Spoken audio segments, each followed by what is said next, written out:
Olá, boa noite, seja bem-vindo, bem-vindo e bem-vindes ao Sinapse CL desta night. Boa noite, César, tudo bem? Tudo bem, boa noite, Robs, boa noite para nossa comunidade linda também, é isso aí, vamos lá. Rosa lhe cai muito bem. Gostou? Gostei. Que bom. Meninos vestem rosa, sim. Exato. Vamos chamar nosso convidado, que é o Michael França, coordenador do Núcleo de Estudos Raciais do INSPER e também doutor em Economia e também colunista da Folha de São Paulo. Michael, que nome, que responsa, hein? Seja muito bem-vindo aqui ao Sinapse CL. Obrigado, Roberto. Obrigado, César. Para mim é um prazer enorme estar com vocês aqui para essa conversa. Ô, Michael, é uma honra te receber, meu irmão. Obrigado pelo carinho, viu? Vamos lá. Michael, queria começar falando sobre o seu livro, né? Números da discriminação racial. Queria saber o que motivou, né, e a escolha desse tema. Foi algum acontecimento específico? Bom, Roberta, esse livro surgiu de um trabalho que a gente tem feito no âmbito do Núcleo de Estudos Raciais do INSPER já há cerca de 2 anos. A gente lançou, né, o núcleo há 2 anos e meio atrás, para ser mais específico, e desde então a gente tem feito uma série de trabalhos voltados para analisar a situação das desigualdades raciais, sociais e de gênero no Brasil. E nesse tempo a gente tem gerado uma série de relatórios voltados para esse tema, e no começo desse ano a gente resolveu colocar todo esse aprendizado em uma linguagem mais acessível para a população em geral. Então, o que a gente fez foi não só transformar todo esse conhecimento prévio, que estava em relatórios, em um livro, mas também procurar avançar nas análises das séries de tempo. Muitos dos nossos estudos a gente estava olhando para o período recente, e no livro a gente fez uma análise mais histórica, pegando os últimos 40 anos de dados e mostrando como que estão as evoluções das paridades raciais no contexto brasileiro. Tá? Então, a nossa ideia central foi tentar democratizar esse conhecimento que a gente tem gerado, né, em uma abordagem mais empírica, uma abordagem mais com dados e fatos, e também, por trás de tudo isso também está uma ideia de que nas academias, né, do Brasil, na Universidade do Brasil, ainda falta, por exemplo, um manual voltado para análise empírica das questões raciais. Tá? Então, a gente tenta ter um pouco dessa lacuna também, ajudar pesquisadores tanto da economia quanto de várias outras áreas a olhar para a questão racial com uma abordagem mais empírica, com uma abordagem mais de dados e números. Tá?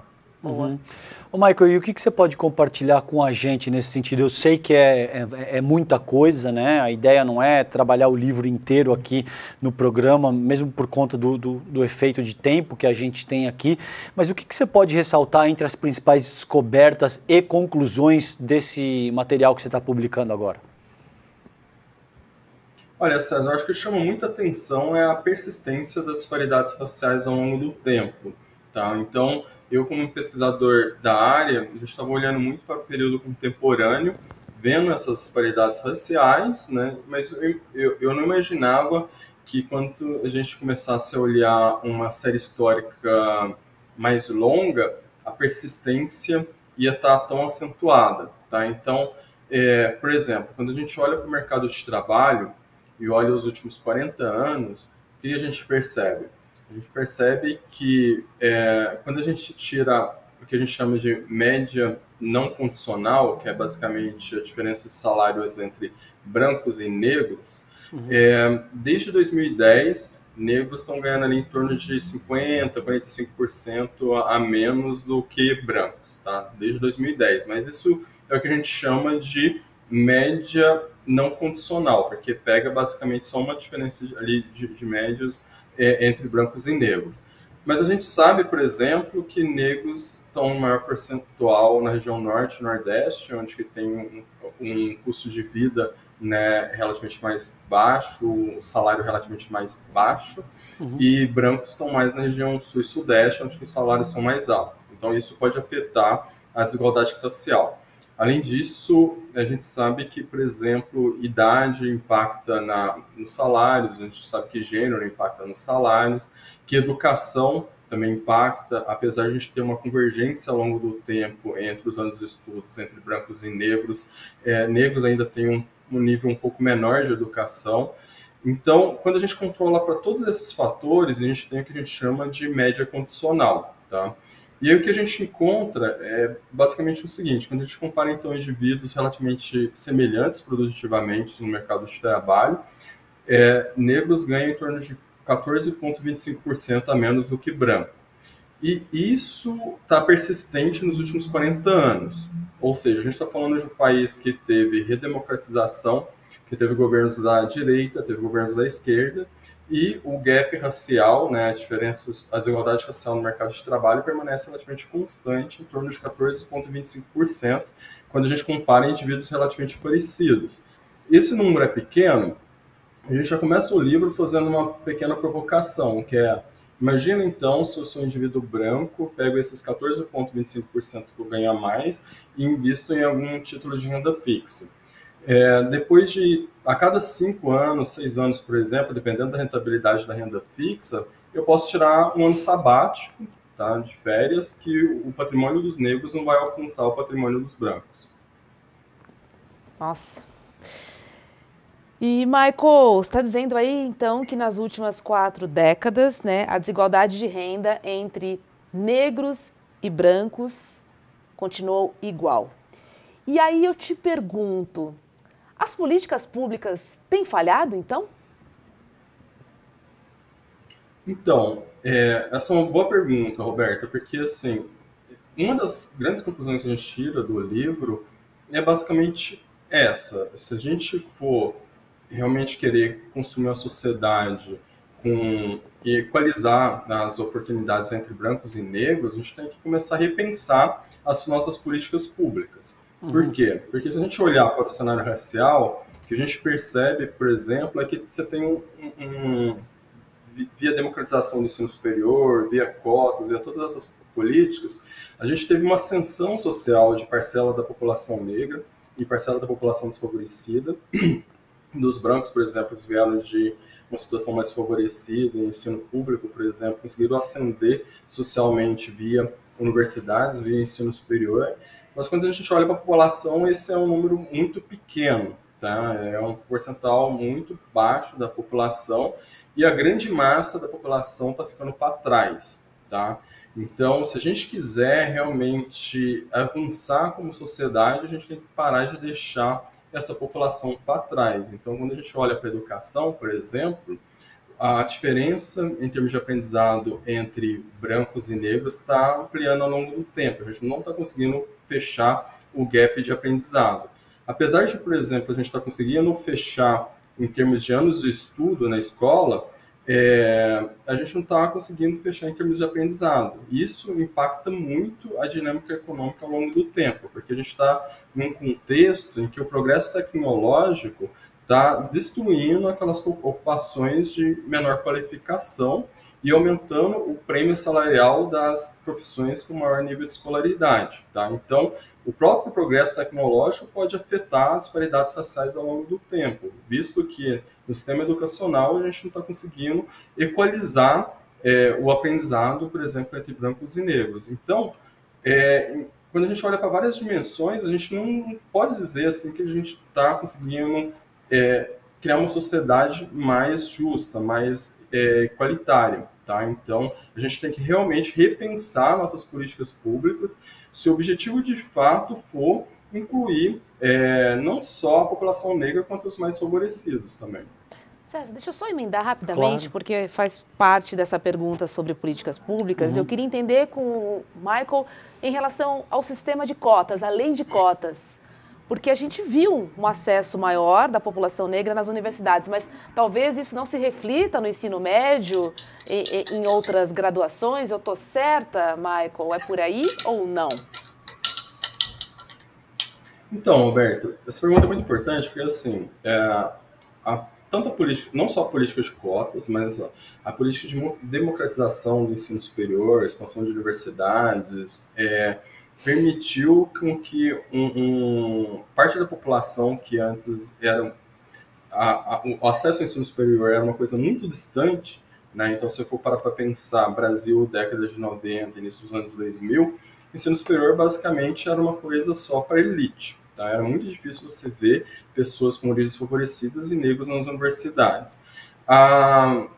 Essa série de políticas de democratização do acesso ao ensino superior favoreceu com que essa população mais favorecida conseguisse passar por essa etapa de formação e ter ganhos, né, salariais e de rendimento vis-à-vis aqueles que não conseguiram. Tá? Então, foi uma política muito importante, tem causado rupturas interessantes no contexto brasileiro. Tá? Então, se for pensar vários debates, várias narrativas novas que estão surgindo no cenário nacional, também é reflexo dessa ascensão social daqueles mais favorecidos. Uhum. Que antes, por exemplo, para o bem e para o mal, várias narrativas sociais e econômicas no Brasil era dominado pela elite. Tá? Era uma elite que ia para a universidade e era a elite que gerava meio que esse conhecimento e diversas narrativas sobre o quadro tanto social quanto econômico do Brasil.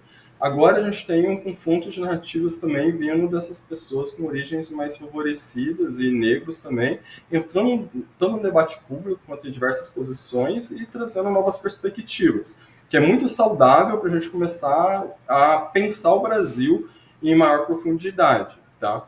Mas a política de cotas, ela ela tem um impacto substancial em diversas estruturas socioeconômicas, mas quando a gente olha, é um percentual muito pequeno da população que consegue ascender ao ensino superior. Tá? E quando a gente olha, por exemplo, em termos absolutos, a desigualdade no ensino superior entre brancos e negros está ampliando. Tá? Em termos relativos está diminuindo, mas em termos absolutos está ampliando. Você tem mais matrículas de brancos do que negros no ensino superior. E quando a gente olha para o ensino médio, por exemplo, e para o ensino básico, em termos de aprendizado, como eu já comentei anteriormente, a gente não está fechando essa lacuna em termos de desempenho escolar. Tá? E, além disso, a gente também tem um país que tem uma evasão escolar muito alta entre os mais favorecidos e entre a população negra. Então, a gente tem que começar a mover a base também, o ensino básico, o ensino médio, para a gente conseguir construir um país mais próximo, para a gente conseguir ter efeitos lá na frente também. Perfeito, ótimo ponto. Entre outras medidas, por exemplo, se você pudesse apostar as tuas fichas com base nos dados empíricos, com base na tua pesquisa, com base no poder que ser doutor em teoria econômica te traz para pensar a questão racial no Brasil, o que você escolheria, cara? O que você acha que seria absolutamente fundamental para que a gente seja capaz de transformar o nosso modelo de sociabilidade e o nosso arranjo social, ainda que não seja no curto prazo, ainda que não seja em 5 anos, mas no tempo de 1 ou 2 gerações, Michael? Sérgio, eu acho muito importante a gente pensar em políticas integradas, de tal forma que propicia a população atingir suas potencialidades, por exemplo, e crescer no decorrer da vida. Tá? O que eu estou dizendo aqui? Então, por exemplo, a gente tem política de transferência de renda, Bolsa Família, que é uma coisa muito importante para a gente suavizar a pobreza ao longo do tempo. Mas, ao mesmo tempo, a gente dá Bolsa Família para um conjunto de pessoas, mas esquece de dar saneamento básico, por exemplo. Ou a gente dá Bolsa Família e saneamento básico e esquece de dar uma educação de qualidade para aquelas pessoas. Se a gente não fazer as políticas públicas sociais de forma integrada, o que você vai fazer é com que essa população não consegue romper o que a gente chama de armadilha da pobreza. Tá? Para você atacar, de fato, a pobreza e gerar maior mobilidade social, o que a gente precisa no Brasil é mobilidade social. Tá? A gente tem... Muita gente fica preso na armadilha da pobreza, assim como tem muita gente que fica na armadilha da riqueza. Né? Que você tem uma série de fatores que contribuem para quem nasce rico continue rico, e quem nasce pobre continue pobre. Então, para essas pessoas que nascem pobres, você precisa dessa série de políticas integradas para ajudar ela a aumentar as chances dela ter mobilidade social no decorrer da vida. Então, como eu disse, às vezes a gente vai e dá transferência de recursos via Bolsa Família, mas esquece de dar o saneamento básico.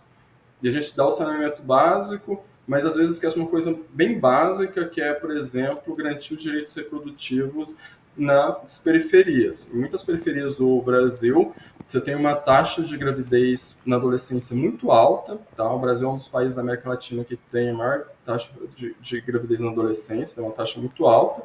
E quando você olha, são meninas muito desfavorecidas, começa a ter filho ali em torno de 18 anos, 16 anos na periferia, às vezes tem 2, 3, 4 filhos, tá? Uhum. Então, essa própria desigualdade, por exemplo, no acesso a métodos, né, reprodutivos, por exemplo, DIU, muitas pessoas da periferia não têm acesso, enquanto as mais escolarizadas têm.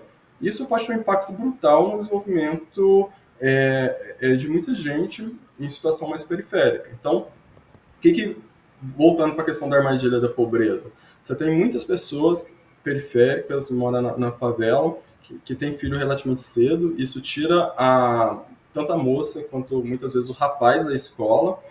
Isso aumenta, né, a desigualdade, porque você diminui a renda per capita ali do indivíduo, tá, do domicílio, a partir do momento que você tem mais gente dentro daquele domicílio. Isso afeta as chances de mobilidade social, não só da mãe, quanto do pai, quanto da criança. Tá? Então, pensar, por exemplo, em direitos reprodutivos na periferia, também é lidar com a questão da desigualdade, da pobreza e da desigualdade racial. Mas quando a gente começa a conversar sobre isso, às vezes, tanto a esquerda quanto a direita não tem um debate muito aprofundado sobre essas coisas, porque no final do dia, no Brasil, muitas vezes, a política pública não é para impactar a vida do cidadão, mas é só para ganhar votos. Michael, o que você pode nos trazer em relação à expectativa de vida? E se você puder fazer um recorte entre meninos negros e meninas negras, também vai ser bem interessante para a gente. Uhum. Expectativa de vida, há cerca de 2 anos e meio atrás, a gente desenvolveu um índice Folha de equilíbrio racial, que a gente olhava no índice Folha basicamente 3 componentes. Um era acesso ao ensino superior, outro componente era as disparidades raciais entre os 10% mais ricos da população de cada estado, e o terceiro componente era a longevidade, para ver como que a população negra e a população branca envelheciam em cada estado, tá? Uhum. Então a gente estava meio que comparando ali entre os 10% mais idosos de cada estado, o percentual de brancos e negros. E o que a gente percebeu era que o desequilíbrio racial não era tão acentuado em termos de longevidade, por essa metodologia que a gente usou. Mas, por outro lado, quando você olha ao longo do tempo, o desequilíbrio está ampliando. Tá? Então, ou seja, nesse índice da Folha, o componente de longevidade foi o que mostrou menor desequilíbrio. Mas, apesar de ter mostrado menor desequilíbrio, era um dos componentes que estava mais ampliando o desequilíbrio ao longo do tempo. Então, isso sintetizar, por exemplo, muitas coisas em relação à saúde da população negra ao longo do tempo e também relacionado à questão da vitimização da população negra, que tem ampliado ao longo do tempo. E no livro também a gente traz um capítulo só discutindo a questão da violência. Eu confesso que olhar para fazer esse recorte olhando só para meninos negros e meninas negras, a gente não fez ainda, tá? Em breve deve sair um relatório da gente sobre feminicídio, que tem umas coisas meio que assustadoras também nesse relatório, e sobre suicídio também. A gente já discutiu isso em algumas ocasiões aqui, que talvez exista um componente de misoginia que pese ainda mais sobre mulheres negras do que sobre homens negros, e não sei se é o caso, não tenho dado empírico para mostrar isso, mas seria um recorte talvez interessante para... Fala, Rô. Não, que a gente perde muitos meninos negros pela violência, né? E muitas meninas negras pelo feminicídio também. Né? Mas eu realmente não tenho visibilidade da balança, né, em relação a esses dados. Por isso que eu perguntei para o Michael, porque Não sei se podemos falar se hoje as mulheres falam mais sobre esse assunto e denunciam mais, mas o que a gente tem visto é um crescimento exponencial de feminicídio no Brasil. Né? E a gente também entende que jovens meninos negros morrem a todo minuto. Sim, mais expostos à violência urbana. São expostos à violência urbana, nas prisões, enfim, a toda uma cadeia desfavorável, né, ao homem negro também. Sim. Vamos... Fala, querido. Você quer complementar? Sim, gostaria de complementar, que é o seguinte, quando a gente olha para rendimentos, eu acho que tem uma coisa interessante, a gente também traz no livro e no gráfico, que é as mulheres brancas estão crescendo de forma significativa ao longo do tempo, a participação delas nos rendimentos, então é possível que daqui a alguns anos talvez já convirja os rendimentos das mulheres brancas em relação aos homens brancos, tá? Se eu não estou enganado, um número que a gente controlar já estava em torno de 80% das mulheres brancas atingindo rendimento em comparação dos homens brancos. As mulheres negras é o grupo que estava mais atrás, sim, mas a gente percebe também que tem uma tangente bem inclinada, assim, uma inclinação muito interessante ao longo do tempo, e os homens negros estão estacionados nos últimos anos também, já faz um bom tempo que os homens negros estão estacionados, tá? Ou seja, se a gente continuar com essa dinâmica nos próximos anos, o que vai acontecer? As mulheres negras vão passar os homens negros em termos de rendimentos, e as mulheres brancas vão atingir os homens brancos, tá?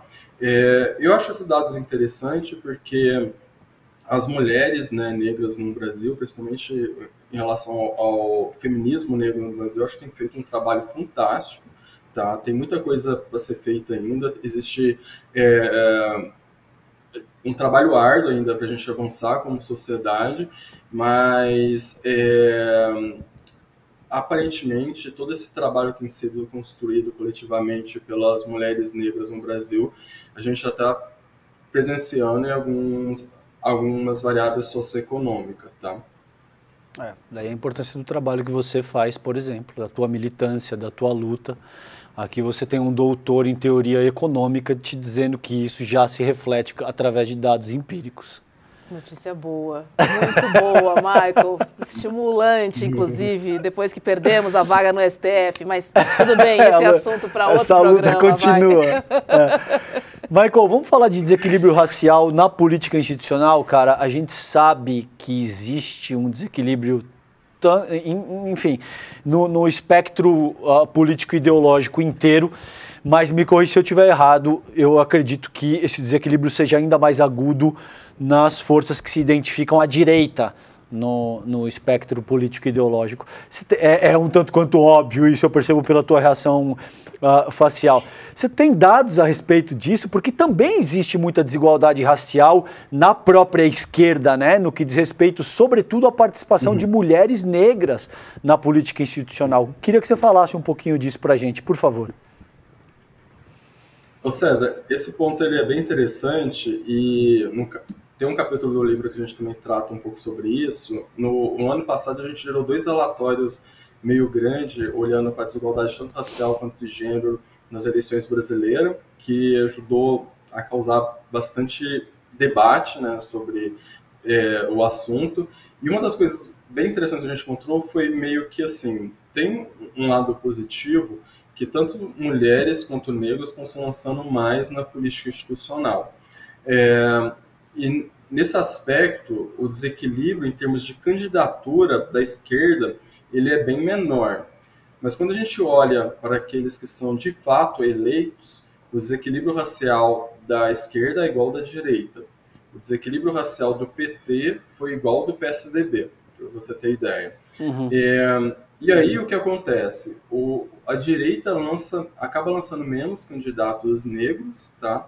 Mas a taxa de sucesso de um candidato negro na direita é bem maior do que a taxa de sucesso de um candidato na esquerda. A esquerda lança mais candidatos, mas no final do dia não dão reais chances para aqueles candidatos se elegerem, em termos de distribuição de recursos, por exemplo, tá? Então, tem uma outra coisa também que vale a pena pensar, né, que é o perfil dos candidatos de direita e de esquerda. muitas vezes você tem muitos negros, né, da direita que acaba sendo um fantoche de determinados discursos.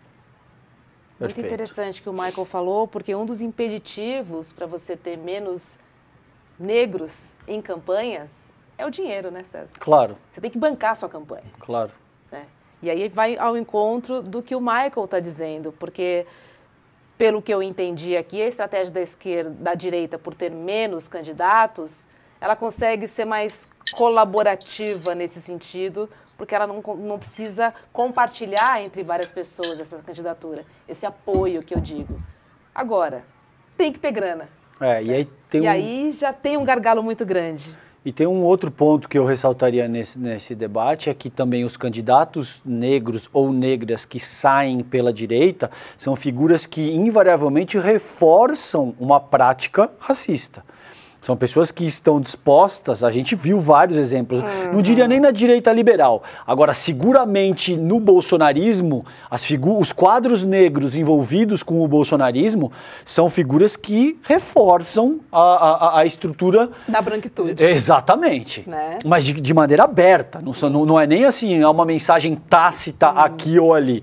É gente que diz abertamente que a luta antirracista é mimimi. A gente viu isso de uma maneira muito acentuada durante o próprio bolsonarismo. Pois é. Michael, algum dado te chocou nessa sua pesquisa, nesse seu estudo, que você falou, opa, achei que fosse diferente? Então, Roberta, eu acho que teve vários dados que chocaram. Eu acho que, assim, se tiver que resumir, eu acho que o grande choque é em relação à persistência das disparidades raciais e não só a persistência, como que a piora da lacuna racial em determinados contextos, tá? Isso choca porque a gente está falando de uma série relativamente longa, a gente está falando de 40 anos. A gente está falando, mais uma vez, de 40 anos de um país que teve uma série de políticas públicas, teve governos da direita e da esquerda, e eu esperaria que houvesse maior convergência em termos de resultados, e é uma coisa que a gente não está presenciando. Então, eu acho que o que esse nosso livro mais acho que destaca é meio que isso. Se a gente não começar a pensar políticas públicas que levem em consideração mais específica a agenda racial e a agenda de gênero, é possível que em determinadas dimensões, várias dimensões, a gente não tenha avanço. Porque acontece o seguinte, vamos tentar exemplificar aqui de uma outra forma, né? Então, pega o caso da China, por exemplo, tá? A China era um país relativamente pobre. Quando cresceu, vários grupos cresceram, mas a desigualdade ampliou, tá? Por que a desigualdade ampliou? Porque determinados grupos internos a um país vão ter determinadas vantagens e determinados grupos vão ter determinadas desvantagens. Então, toda vez que você gera uma oportunidade socioeconômica ali, aqueles grupos que têm desvantagens automaticamente vão ficar para trás inevitavelmente. Isso não só na China, como em vários outros países do mundo, que eram relativamente pobres no passado, ampliou a desigualdade, ampliou as oportunidades e vários grupos ficaram para trás. No contexto brasileiro, a gente já tem um país extremamente desigual, com baixa mobilidade social, e ainda tem parte da população vai pagar um custo do viés racial e outra parte vai pagar um custo do viés de gênero, e determinados grupos vão pagar o custo tanto do viés de gênero quanto do viés racial. Tá? Então, automaticamente, é natural que esses grupos ficam mais para trás ao longo do tempo.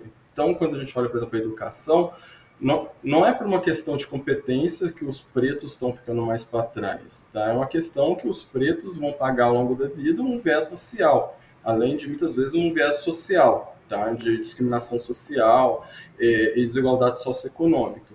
Então, se a gente não olhar com detalhe para esses grupos que são marginalizados, evidentemente eles vão ficar para trás. Tá? Então, se a gente quiser começar a avançar como sociedade agora, a gente tem que olhar com maior cuidado a população que está marginalizada, porque senão a gente não vai conseguir combater a nossa pobreza, as nossas desigualdades, a gente vai continuar excluindo parte da população, tá?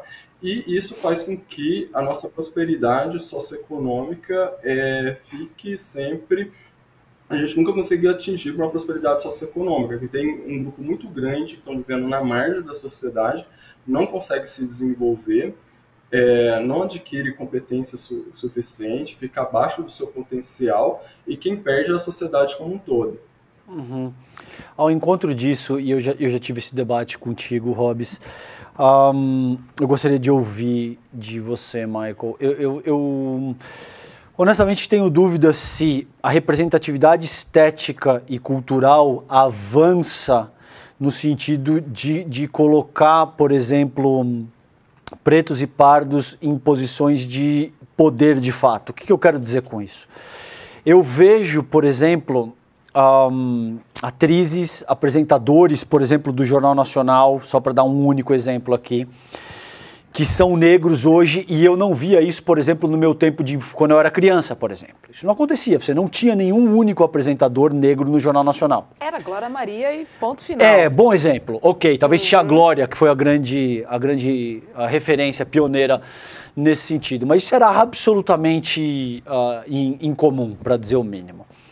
E com base no teu trabalho, na tua experiência e na tua observação empírica, você acha que essa representatividade estética e cultural que a gente tem, por exemplo, ter negros hoje apresentando o Jornal Nacional, na bancada do Jornal Nacional, isso caminha para no período de 1, 2 ou 3 gerações que seja, para que a gente tenha negros que sejam donos de emissoras como a Rede Globo, por exemplo, e isso não esteja circunscrito à representatividade estética e cultural, que eu reconheço que é muito importante, mas como eu vejo, não é capaz de transformar significativamente o modelo de sociabilidade que a gente tem determinado, que traz um legado histórico e cultural de um modelo escravista do que foi Brasil Império, Brasil Colônia. Como é que você sente essa questão? Você acha que a gente sequer está caminhando para esse processo ou esse não é o caso?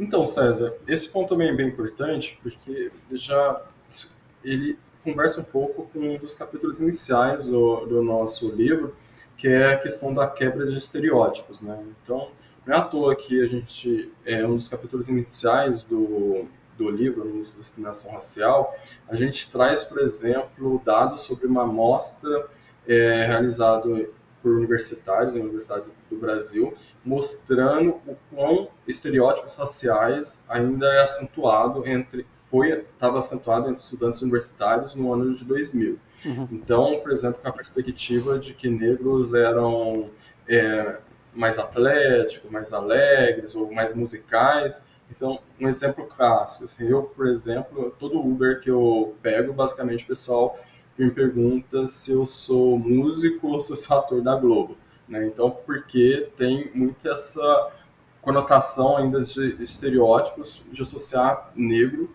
com música, com artes e futebol, por exemplo, né?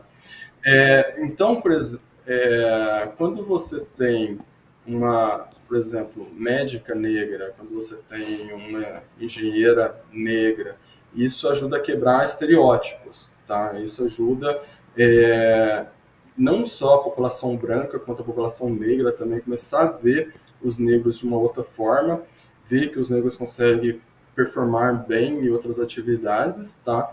Como isso também ajuda a geração de modelos sociais, tá? Então, por máximo que a gente pode ter, por exemplo, várias pessoas brancas, homens brancos fantásticos em várias áreas, se você ter uma pessoa negra nessas áreas, pode motivar muito mais a nossa juventude a ir para aquelas áreas do que um homem branco, tá? Então, tem outros impactos, outras externalidades que muitas vezes não são discutidas.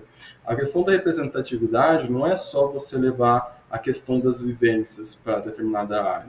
Tem esse outro papel que é de geração de modelos sociais também, quebras de estereótipos. Uhum. É claro que vivências distintas também é muito importante. A gente está falando de um país que, inevitavelmente, é dominada pela figura do homem branco de alta renda.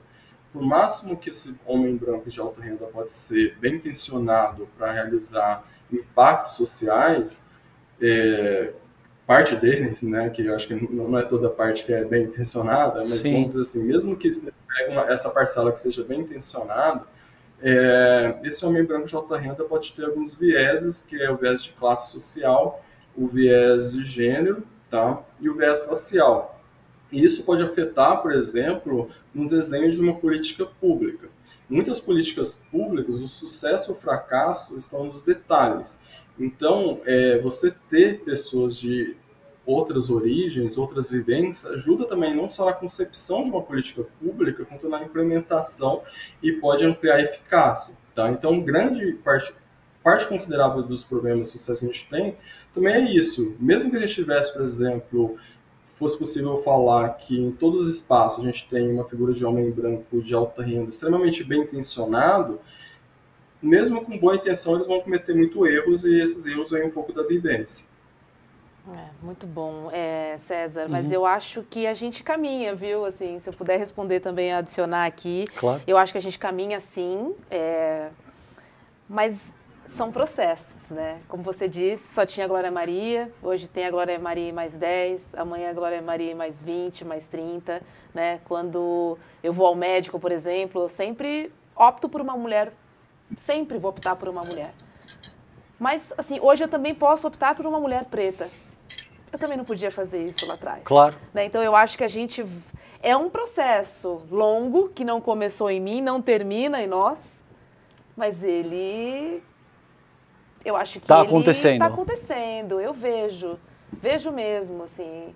Né? A gente pode falar sobre o empreendedorismo, né? A própria Feira Preta. O que é a Feira Preta? Né? A maior feira da América Latina. Né? Enfim, quantos empreendedores tem ali? Acabou de acontecer a Expo Favela, assim, né? São 16 milhões de pessoas que vivem nas periferias, né? Maior parte preta, né? Que tem uma renda, que está extrapolando, que está indo para o asfalto.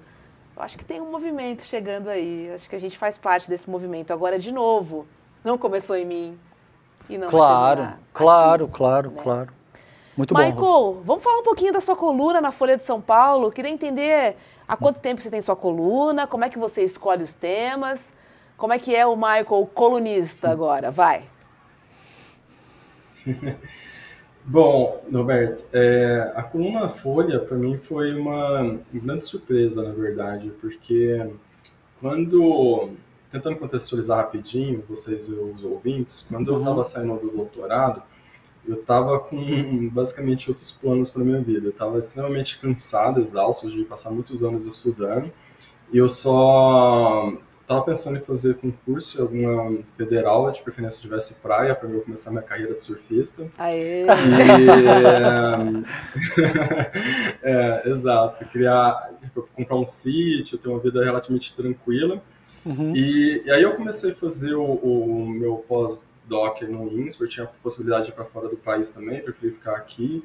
E logo em seguida veio a pandemia, né, que aí fechou todos os concursos, e naquele momento eu resolvi escrever um texto para o Nexo, o jornal Nexo, trazendo evidências empíricas sobre questões de viés racial. Tá? Esse texto teve uma repercussão muito grande e logo em seguida eu recebi o convite da Folha para escrever textos avulsos e logo em seguida já veio o convite para eu virar colunista de jornal. Então foi uma coisa muito rápida, assim, que eu não imaginava nesse papel. Confesso que eu estou bastante feliz nesse papel porque eu consigo trazer várias coisas que eu acho importante para o debate público nesse espaço. Eu trabalho bastante questões ligadas à agenda social, injustiças sociais, questões de gênero, questões raciais, e tento trazer uma perspectiva um pouco mais empírica. Eu tento trazer papers da academia em uma linguagem mais acessível para o leitor, e tem me surpreendido um pouco com a repercussão desse trabalho. Agora, em vários lugares que eu vou, o pessoal tende a me conhecer. Em Brasília, a repercussão está chegando até fora do país, é uma coisa interessante. Então, basicamente, acho que foi uma coisa inesperada, é uma coisa que eu tenho recebido bastante carinho dos leitores, é uma coisa que tem me deixado bastante feliz. Esse livro acaba sendo também um pouco de reflexo disso, de entender que o conhecimento acadêmico também precisa chegar a mais pessoas, a gente precisa na academia um pouco sair da nossa bolha e conversar com a população em geral. Ô Michael, você tem interesse na política institucional, cara?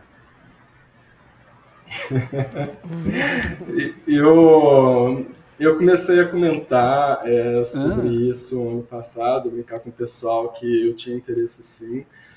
Inclusive, tanto no final do ano passado quanto no começo desse ano, eu fui chamado para várias posições do governo, posições relativamente interessantes.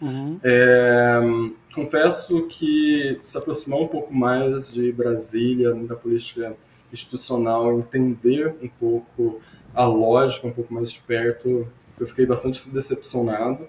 Claro.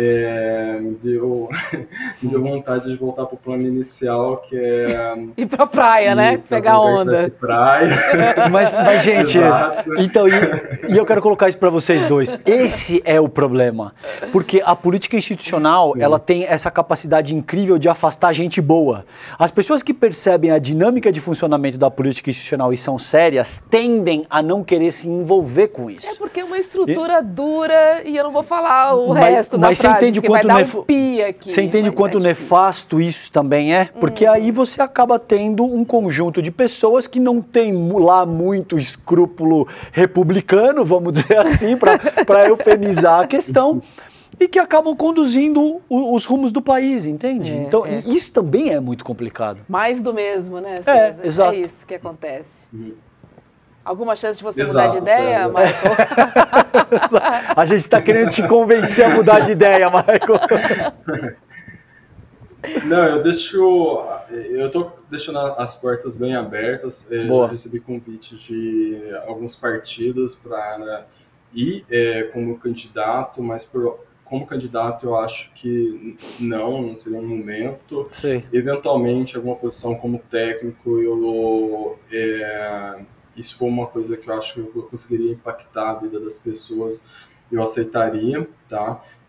Mas tem que ter algum sentido, tá? Então, para ser mais específico para você, eu venho de uma origem bem desfavorecida e, por exemplo, no mestrado eu já recebi várias ofertas do mercado financeiro, que eu trabalhava com precificação de ativos, que eu ia ganhar, por exemplo, em um mês, o que meu pai não ganha em 2 anos. Nossa, eu recusei.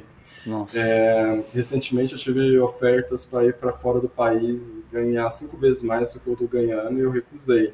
Então, para mim, tem que fazer uma coisa que tenha sentido, uma coisa que eu acho que eu vou causar algum impacto social, vou afetar a vida das pessoas, e não só por uma questão de ego. A gente entende, Michael. Olha, que papo bom, viu? Demais. É tão bom quando a gente traz dados, né? Porque a gente sai um pouco da teoria para o campo da prática e entende para onde está apontando o nosso futuro, né? Quais políticas públicas de fato são necessárias, quais foram e são eficazes, né? E outras que a gente não olha. E também dá uma tristeza, né? Porque em 4 décadas a gente vê que algumas coisas simplesmente estacionaram. Mas, de qualquer maneira, é um trabalho fundamental, Michael, fundamental, trazer sempre dados, enfim, eu acho que a gente tem materialidade, né? Palavrinha do César, materialidade sobre os assuntos e principalmente sobre a desigualdade racial do nosso amado Brasil. Obrigado, querido, pela tua competência, pela tua luta, pela tua coerência, sobretudo, nisso que você está propondo. A gente precisa demais do teu trabalho, siga firme. Obrigado por compartilhar hoje um pouquinho aqui com a gente, viu? Michael, vamos vender seu peixe. Qual é a periodicidade da sua coluna? Conta aí pra gente.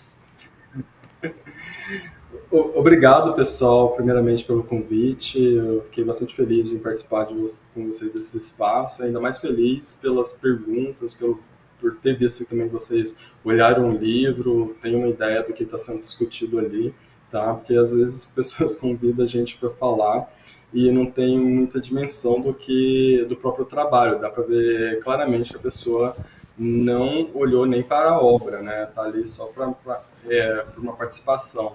Enfim, eu gostei bastante disso, de ver que vocês olharam a obra, eu gostei das perguntas de vocês também.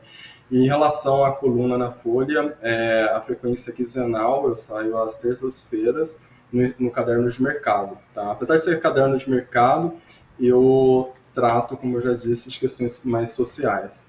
Boa. Bacana. Peixe vendido, uma boa noite para você, obrigada e volte mais aqui no Sinapse. Boa noite. Obrigado, Michael. Boa noite.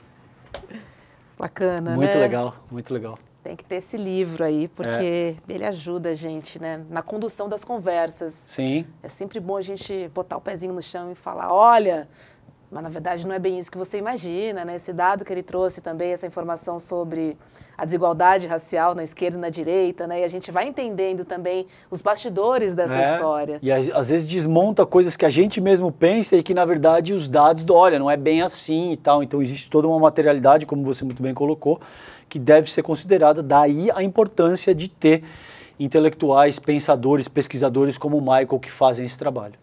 Vamos lembrar todo mundo que tem online, aula online e aberta, marcada para domingo, dia 17 de dezembro, às 8 horas da noite, com Eduardo Marinho e Eduardo Moreira. Quem que é Eduardo Marinho mesmo, César? O Eduardo Marinho é o filósofo das ruas, um baita pensador, um baita intelectual também, de fato. Gosto muito das reflexões dele. É uma maravilha, Rob, está imperdível isso aí, cara. Gente, é ao vivaço e online, dia 17, domingão, às 8 horas da noite. Garanta sua vaga em icl.com.br/sinapse. Lembrando da programação do ICL, que começa às 7 da manhã com Leandro Demore, e logo depois tem ICL Notícias, primeiríssima edição. Este é o jornal mais tradicional da casa. É isso aí. Conto com a sua audiência, porque às 7h30 da noite estamos aqui. Cá estamos. Trazendo convidados e temas especiais para sinapsar com vocês. É isso aí. Beijo. Até amanhã. Fiquem bem. Tchau, tchau. Põe na agenda que esse vale a pena. 17 de dezembro, domingo, às 8 horas da noite, Eduardo Marinho, filósofo das ruas, sucesso da internet, das redes sociais por suas reflexões e textos, vai dar uma aula para o Instituto Conhecimento Liberta. Para você participar dessa aula ao vivo e que não tem replay, clique no link aqui em cima ou aqui embaixo e se inscreve agora, gratuitamente. A gente se vê lá.